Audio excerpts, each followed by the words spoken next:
So with light, we have lots of different kinds of light. The light we're most used to thinking about is visible light, and that is this region. So this is a figure from your textbook showing different the range of the electromagnetic spectrum.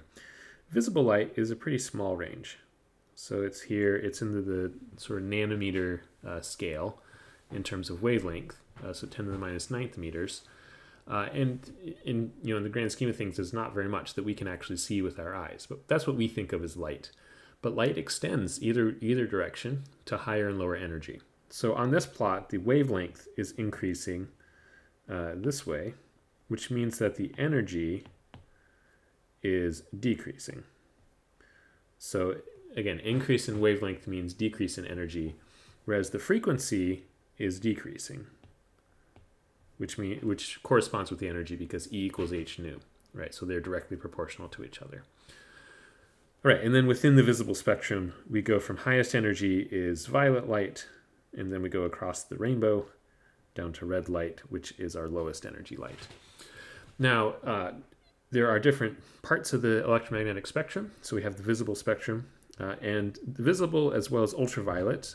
This is probably the most commonly used region for analytical chemistry. So UV vis, right? UV vis spectroscopy relies on excitation of electrons in molecules.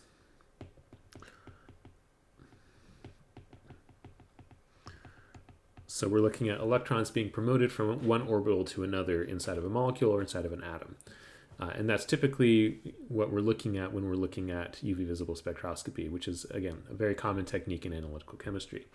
Another one that's pretty commonly used is as we go to lower energy or higher wavelength, we look at vibrations of molecules, and this is where I do my research, is in the infrared part of the spectrum. So IR, this is looking at vibrations of molecules. So looking at the bonds stretching or bending or twisting, things like that, that shows up in the infrared spectrum. And you may be familiar with this already from Orgo. We use infrared spectroscopy as a way to characterize molecules in organic chemistry, looking for specific functional groups that have particular frequencies that we're used to looking for. Like a CC stretch or double bonded C stretch or CH stretch, which happens about 3,000 wave numbers. These are all things that happen in the infrared part of the spectrum. We can keep going to rotation spectroscopy. So this is just looking at the molecules spinning around. Those have specific energy levels that we can observe. This is not as commonly done for analytical chemistry, though that is starting to change. As somebody who follows this field as a spectroscopist, I don't do rotational spectroscopy myself, but there's a lot of active research in this area to see if we can use rotational spectroscopy. Has a lot of advantages for analytical purposes to actually measure concentrations of things, which is pretty exciting, but not really in the scope of our class right now.